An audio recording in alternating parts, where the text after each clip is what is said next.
Hey guys, welcome to a new session. तो जैसे आप सबको पता है कि 13 से 19 जनवरी तक भारतीय महिला hockey team Paris Olympic qualify करने के लिए इंपॉर्टेंट क्वालिफायर मैचेस खेलेगी। और सबसे कमाल की बात यह है कि भारतीय महिला टीम अपने दर्शकों यानी कि होम क्राउड के सामने खेलेगी। और झारखंड की राजधानी रांची में टीमों का आना भी शुरू हो चुका है। भारतीय वुमेन्स हॉकी स्क्वाड का अनाउंसमेंट भी हो चुका है और एक बार फिर से इसमें झारखंड की 4 खिलाड़ियों का सिलेक्शन हुआ है। और ऐसे में लोकल टैलेंट को देखने के लिए स्टेडियम का खचाखच भरा होना स्वाभाविक सी बात है।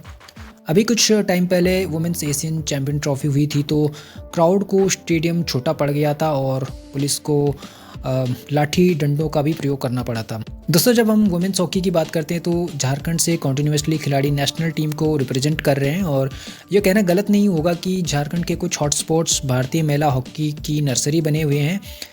इससे पहले जब हम जूनियर वर्ल्ड कप खेले थे तो उसमें भी झारखंड के 3 टैलेंट्स को उस वर्ल्ड कप में सिलेक्शन हुआ था और तीनों खिलाड़ियों को इस जूनियर वर्ल्ड कप में गेम टाइम और एक्सपोजर मिला था।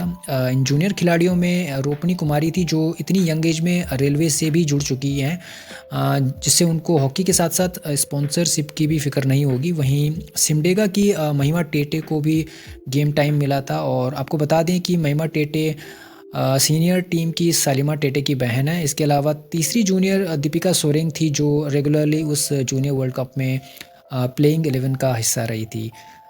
तो दोस्तों, मैंने बात की झारखंड से नए टैलेंट्स निकल कर आ रहे हैं जो इंडियन नेशनल टीम को अपनी सर्विसेज दे रही हैं। लेकिन झारखंड और स्पेशली सिमडेगा एक ऐसी जगह है जहां से पास्ट में इंडियन हॉकी को कई चैंपियन खिलाड़ी मिले हैं। इनमें से सिल्वेनस डुंगडुंग और खूंटी के जयपाल सिंह मुंडा तो ओलंपिक गोल्ड मेडल जीतने वाली इंडियन मेंस टीम का हिस्सा रहे थे। वहीं सिमडेगा के माइकल किंडो भी Olympics bronze medal winning men's Indian hockey team का हिस्सा रहे थे। और ये दर्शाता है कि हॉकी झारखंड में अचानक से नहीं आया है। इसकी झारखंड और स्पेशली कुछ पॉकेट्स में एक रिच हिस्ट्री रही है। इन्हीं खिलाड़ियों ने आगे की जनरेशन को सिमडेगा और खूंटी में हॉकी खेलने के लिए प्रेरित किया है। और इन ओलंपियंस ने ग्राउंड लेवल पर भी झारखंड में हॉकी को इम्प्रूव करने के लिए काम किया है। हालांकि झारखंड से मेंस हॉकी में कम खिलाड़ी नेशनल टीम में आ रहे हैं, लेकिन वुमेन्स हॉकी में झारखंड की लड़कियों ने नेशनल टीम में जगह बनाती रही हैं।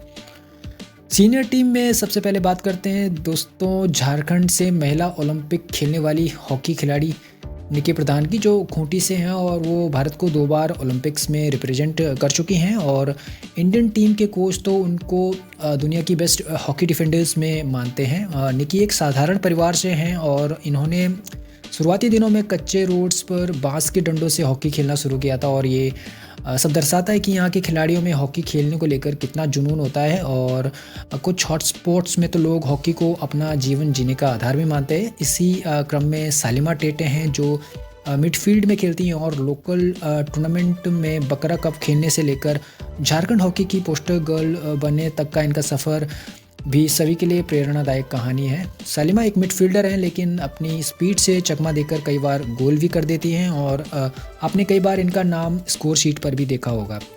सिमडेगा की ही संगीता कुमारी जो एज अ फॉरवर्ड टीम में खेलती हैं और इनके लिए भी इनके पापा बांस की डंडी से हॉकी स्टिक बनाया करते थे। और फिर स्कूल लेवल पर इनका इम्प्रूवमेंट हुआ और आज संगीता नेशनल सीनियर टीम का हिस्सा है।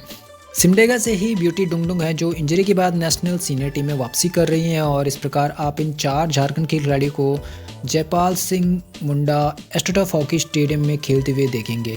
झारखंड भी पिछले कुछ समय से 2 बड़े इवेंट होस्ट करके ये बता दिया है कि किसी भी खेल के लिए इंफ्रास्ट्रक्चर की कितनी वैल्यू होती है। और अगर झारखंड इन स्काउट्स को एस्ट्रोटर्फ में प्रैक्टिस करने को नहीं मिलता तो हमें इतने सारे हॉकी खिलाड़ी किसी एक राज्य से नहीं मिलते।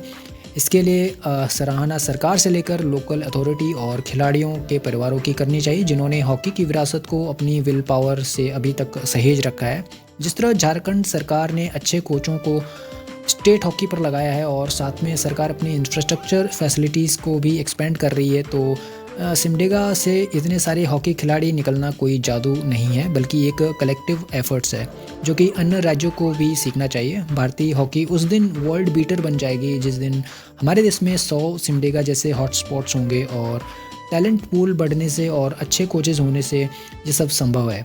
हम सबको याद रखना चाहिए कि हमारे देश में टैलेंट की कोई कमी नहीं है, बस ज़रूरत है अच्छे कोचिंग की, अच्छी फैसिलिटीज़ की, अच्छी डाइट और न्यूट्रिशन की और अच्छे इंफ्रास्ट्रक्चर की। जय हिंद, वंदे मातरम।